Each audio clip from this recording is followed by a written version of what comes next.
যে শিক্ষাটায় তৃণমূল জমানায় আর কি সেই শিক্ষাটা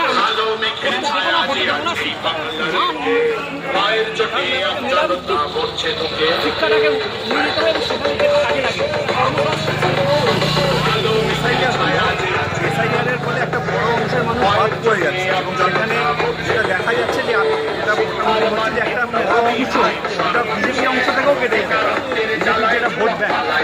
এখানে আপনি মানুষের কাছে কি বোঝাচ্ছেন বা কি এসআইআরের বিষয় নিয়ে আর কি মমতা ব্যানার্জি নিজের করার জন্য এসআইআর অনেক ভারতীয় রাজ্যে এসআইআর কাজ চলেছে সেখানে দাঁড়িয়ে আপনি শুধু পশ্চিমবাংলার মুখ্যমন্ত্রী মমতা ব্যানার্জি উনি একমাত্র সুপ্রিম কোর্টে গিয়ে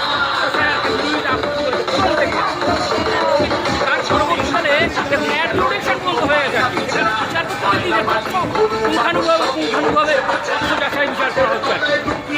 এটা তো পশ্চিমবাংলার ক্ষেত্রে গভর্নমেন্ট সেখানে আড়াই মানুষ ডিলিট হয়ে গেছে সেটা কি হোক ডবল শিফট